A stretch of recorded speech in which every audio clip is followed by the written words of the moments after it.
Hello and welcome to this R tutorial. In the previous tutorial we took care of all the data preprocessing and we made our dataset ready for multiple linear regression.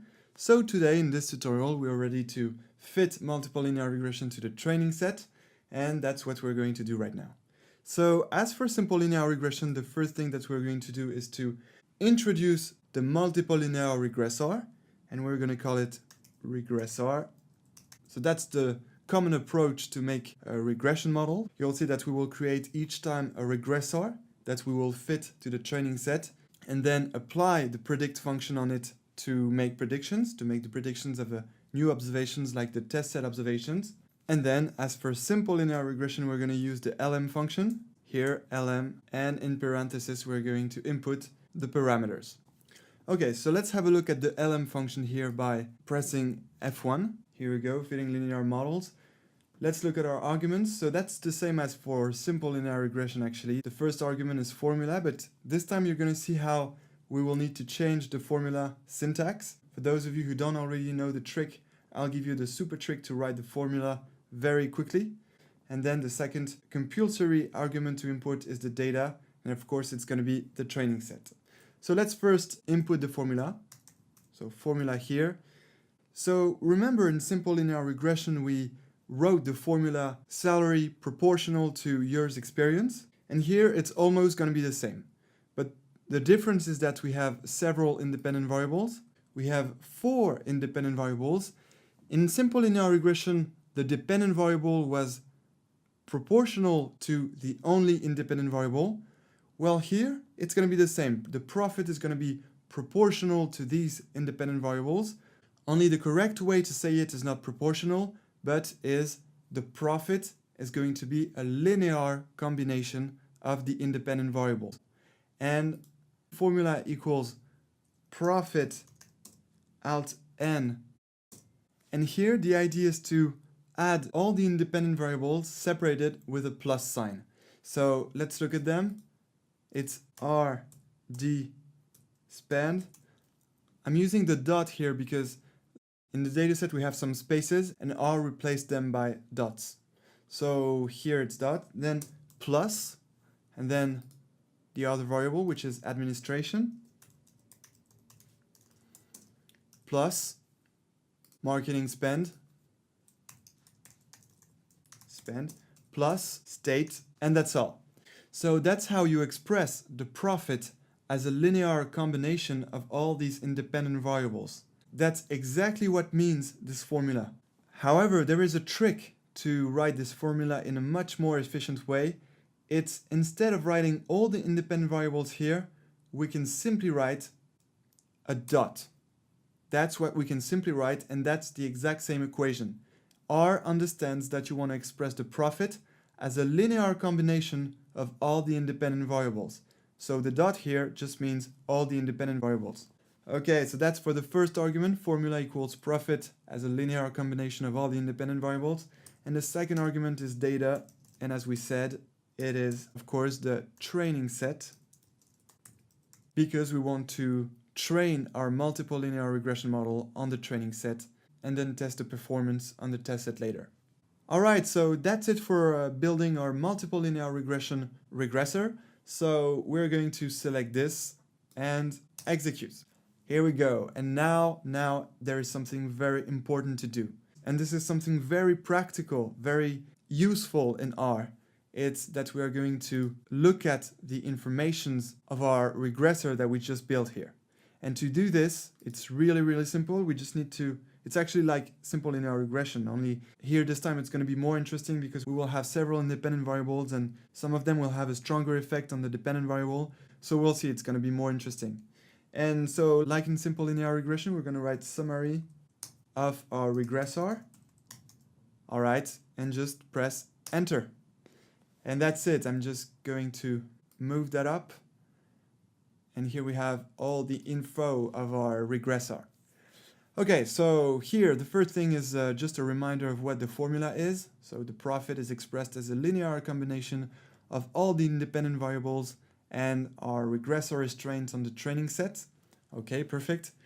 Residuals, we will be talking about that at the end of this part. So let's not focus on that right now. However, that's the important part, the coefficients here. That's what we need to focus on right now. Because as you can see, it gives some info for each of your independent variable. Oh, by the way, state 2 and state 3 here are the dummy variables.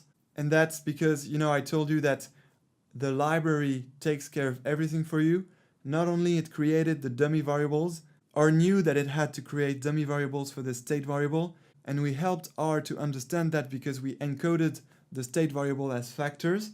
So R did all the job for you because not only he created the dummy variables for the state variable, but also R didn't fall into the dummy variable trap because, as you can see, it automatically removed one of the dummy variable to avoid some redundant dependency. So that's perfect. That's the beauty of R libraries as well as Python libraries. In Python, I know we specified a new section to remove the dummy variable, but that was just to remind you about the trap. We don't need to do it. R and Python take care of that for you.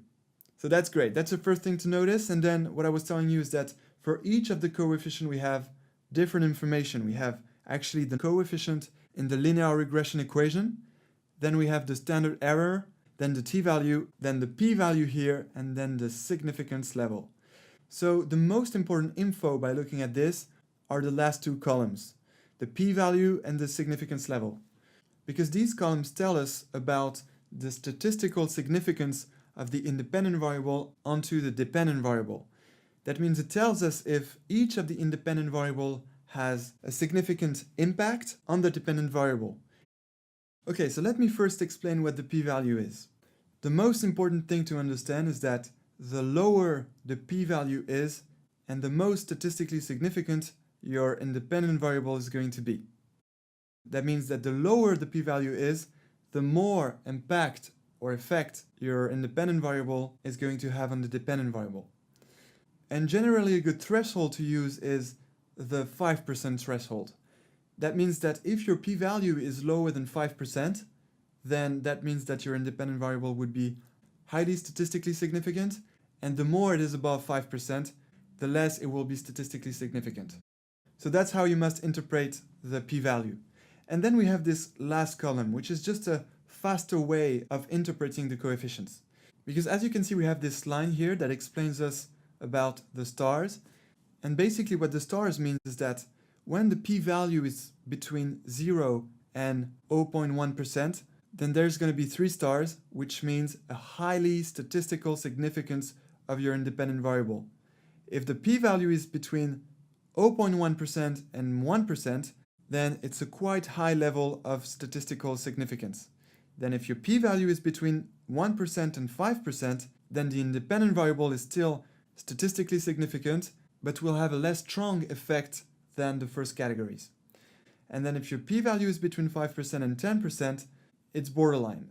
The independent variable might have a certain level of statistical significance, but not that much. Anyway, a lot less than those independent variables that have 3 stars or 2 stars.